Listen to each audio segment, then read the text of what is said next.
Gruntlar mexanikasi, zamin va poydevorlar fanidan ikkinchi amaliy mashg'ulot. Bunda qurilish maydonidagi gruntning fizik ko'rsatkichlari va suv hosilalarini aniqlash bayon etilgan. Bunda demak, har qanday inshoot loyihasini qilishda tabiiy sharoitda qurilish maydonidagi gruntlarning fizik, mexanik va suv hosilini tahlil qilish katta ahamiyatga ega.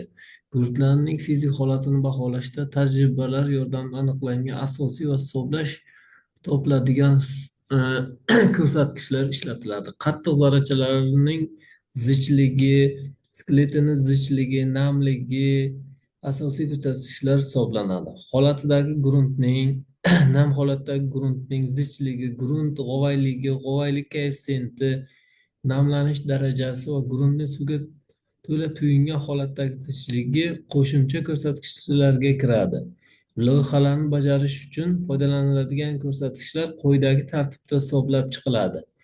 Birinchi, daryo-o'zandagi grunt turiga qarab, demak, grunt zarrachalarini zichligi, grunt skeletini zichligi, grunt quyi plastiklikdagi namligi, plastiklik sonlari aniqlab olinadi va demak grunt birinchi hisoblanadigan narsa gruntning g'avoylilik koeffitsiyenti. Bunda demak grunt zarrachalarini zichligidan grunt skeletining zichligi ayrilib, demak grunt skeletini zichligiga nisbati orqali aniqlanadi. Gruntning g'ovayliligi grunt zarrachalarini zichligidan grunt skeletining zichligi ayrilib, grunt zarrachalarini zichligiga nisbati orqali aniqlab topiladi.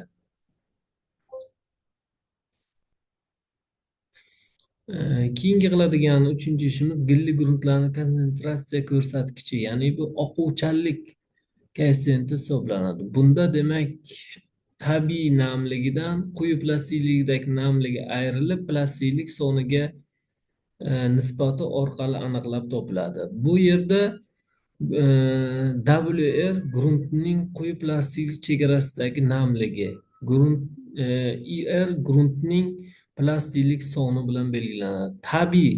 Gruntning tabiiy holatdagi namligi quyidagi formula orqali aniqlab topiladi. Bunda grunt g'ovayllik koeffitsiyentiga suvni solishtirma og'irligini ko'paytirib, grunt zarrachalarini solishtirma og'irligi nisbati orqali aniqlab topiladi. Bunda grunt qattiq zarrachalarni solishtirma og'irligi grunt zarrachalarining zichligini erkin tushish tezlanishiga ko'paytmasi orqali aniqlanadi. Bundan keyin suvga to'yingan holatdagi gruntning solishtirma og'irligi quyidagi formula orqali aniqlanadi. Bunda gamma sat teng gamma d grunt skeletini solishtirma og'irligiga qo'shiladi. Grunt g'ovayliligini, demak, suvni solishtirma og'irligiga ko'paytirib qo'yish orqali aniqlab topiladi. Keyingi qiladigan amalimiz suvga to'yingan holatdagi gruntni suvli muhitdagi solishtirma og'irligi aniqlab topiladi. Bunda demak gamma sat suvga to'yingan gruntni solishtirma og'irligidan suvni solishtirma og'irligi ayirmasi orqali aniqlanadi.